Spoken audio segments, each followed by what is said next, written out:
यूं तो आज की तारीख में भारतीय जनता पार्टी के तमाम नेताओं ने राहुल गांधी को पहले जिस तरीके से भाजपा ने बदनाम किया था, अब वो नाम लेने से कतराते हुए नजर आते हैं।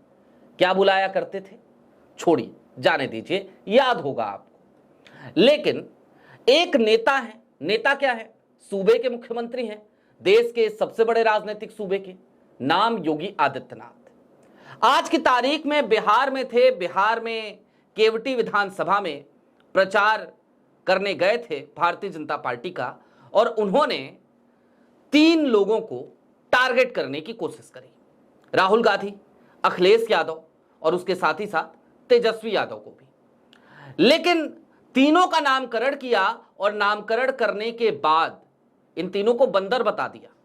तुलना हालांकि गांधी जी के बंदरों से करी, लेकिन इन सब के दरमियान अखिलेश यादव, राहुल गांधी के एक ऐसे दोस्त, एक ऐसे मित्र, इंडिया गठबंधन के एक ऐसे मजबूत पिलर, मजबूत स्तंभ, जो इस तरीके की बातों का जवाब बड़े अच्छे से तंज करके देते हैं, उन्होंने सीधे तौर पर योगी जी को दौड़ा लिया। सारी बातें जरा विस्तार से करेंगे। नमस्कार, मैं स्वप्निल और आप मुद्दा देख रहे हैं। दोस्तों, आगे बढ़ें उससे पहले वही छोटी सी अपील। मुद्दा इन दिनों डे टू डे ऑपरेशंस में कुछ मुश्किलों का सामना कर रहा है। एक तरफ हमारे मेन बैंक अकाउंट फ्रिज हैं, तो दूसरी तरफ हमारे पुराने चैनल को हमसे लंबे समय तक छीन कर रखा गया था। हालांकि वो चैनल वापस लौट आया है, लेकिन आज की तारीख में यदि आप चाहें, यदि आप सक्षम हो, तो स्क्रीन पर दिख रहे QR कोड या फिर के नीचे दिख रहे UPI नंबर के जरिए छोटी छोटी मदद मुद्दा की कर सकते हैं। आगे बढ़ते, सबसे पहले योगी आदित्यनाथ जी का वो पूरा बयान एक बार सिलसिलेवार तौर पे देख लीजिए। दैनिक जागरण की ये खबर है, हेडलाइन है, और इस खबर में आपको क्या दिख रहा है? दैनिक जागरण की ये खबर आपको बताती है, पप्पू, टप्पू और अप्पू, इंडी गठबंधन के 3 बंदर, योगी का राहुल, तेजस्वी और अखिलेश पर तंज। जाहिर सी बात है, जिस क्रम में योगी आदित्यनाथ ने कहा, उसी क्रम में यह खबर लिखी गई, यानी राहुल गांधी के लिए पप्पू, तेजस्वी यादव के लिए टप्पू और अखिलेश यादव के लिए अप्पू। अब इसके बाद जो पूरी बात कही थी उन्होंने, वो जरा जान लीजिए। योगी आदित्यनाथ ने कहा कि आपने गांधी जी के 3 बंदरों के बारे में सुना होगा। गांधी जी ने उनको उपदेश दिया था कि बुरा मत बोलो, बुरा मत सुनो और बुरा मत देखो। अब महागठबंधन में 3 बंदर आ गए, जो पप्पू, टप्पू और अप्पू के नाम पर हैं। पप्पू अच्छा बोल नहीं सकता, टप्पू अच्छा देख नहीं सकता और अप्पू सच सुन नहीं सकता, इसलिए दुष्प्रचार कर रहे हैं।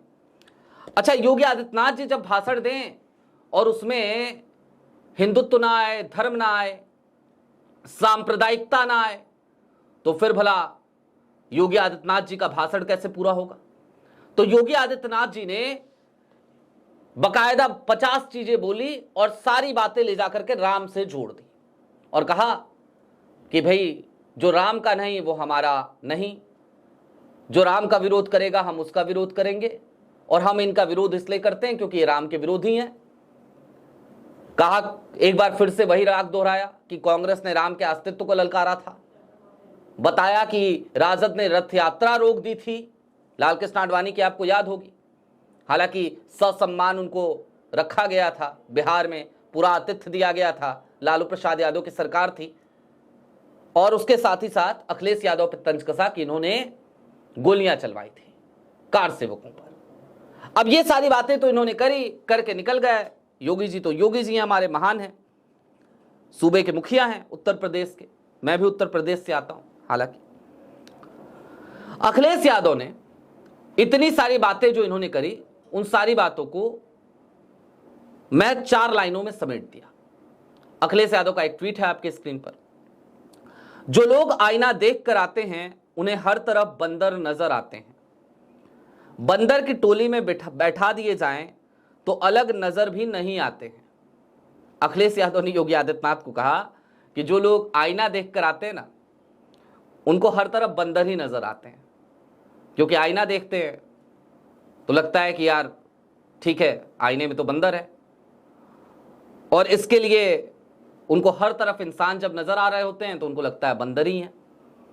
बंदर की टोली में बिठा दिए जाए। और फिर अखिलेश यादव ने और एक कदम आगे बढ़ के कहा कि बंदरों की अगर बीच में ले जाकर के योगी आदित्यनाथ को बैठा दिया जाए तो वो बंदरों से अलग नजर नहीं आएंगे। ये अखिलेश यादव का तंज था। निश्चित तौर पर आज की तारीख में बिहार चुनाव बड़ा दिलचस्प हो चला है। वैसे भी अपनी दही को कोई खट्टा तो कहता नहीं। अब चलते चलते ये बातें भी जोड़ लेनी चाहिए मुझे लगता है। दोस्तों जरा सोचिए, एक तरफ योगी आदित्यनाथ हो, प्रधानमंत्री नरेंद्र मोदी हो, भारतीय जनता पार्टी के तमाम नेता हो, बड़े बड़े, सभी आरजेडी पे जंगल राज की तोहमत मढ़ रहे हैं, जंगल राज की बात कर रहे हैं।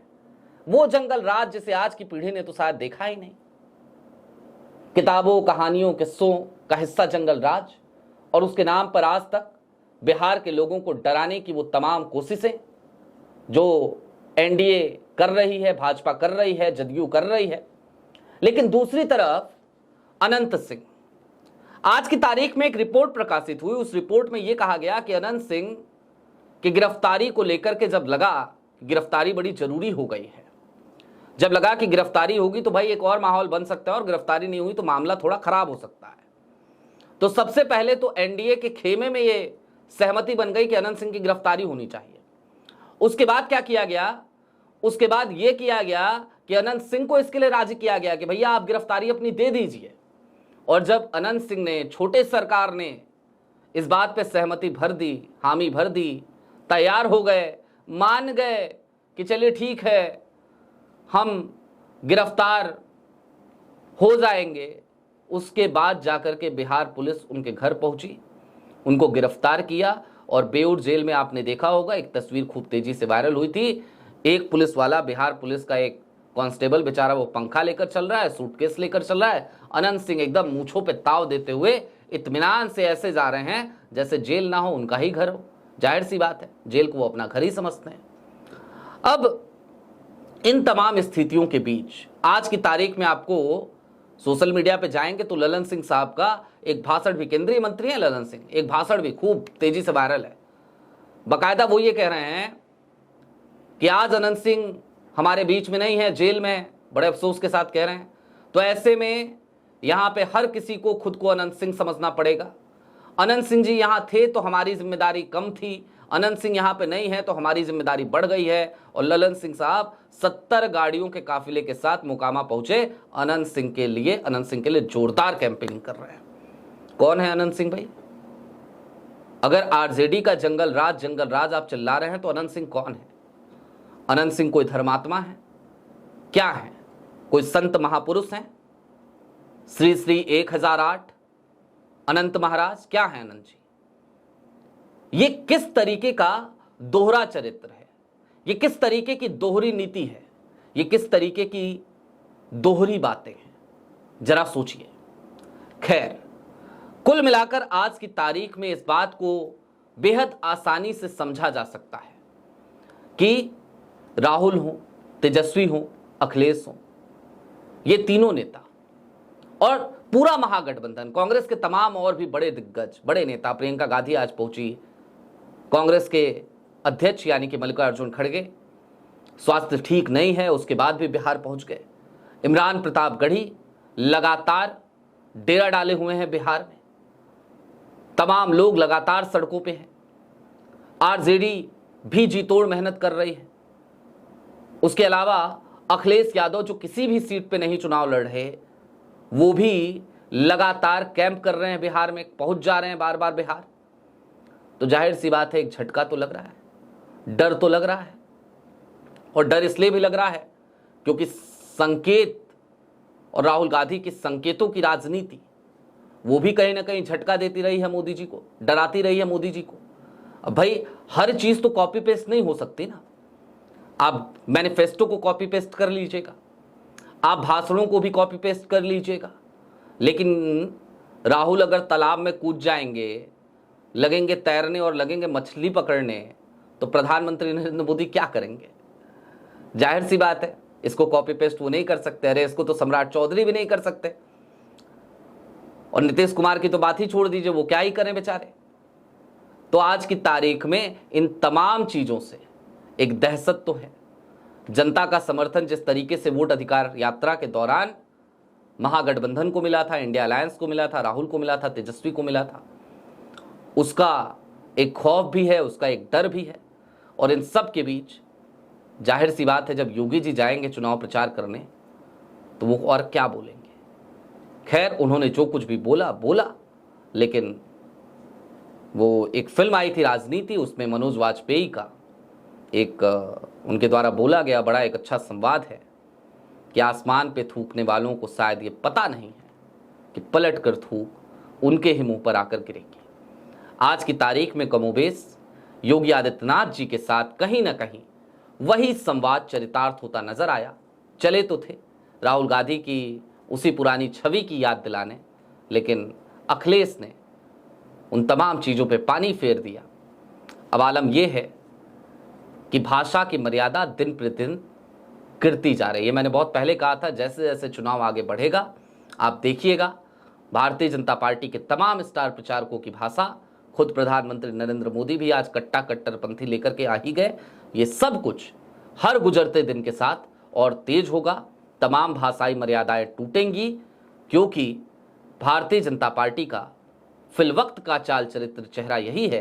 पहले क्या हुआ करता था वो अलग बात है। अभी के लिए दीजिए इजाजत, चलते चलते फिर वही अपील, चैनल पे नए हो सब्सक्राइब करते हुए जाइएगा, सक्षम हो तो छोटी छोटी मुद्दा की जरूर कीजिएगा। बहुत शुक्रिया।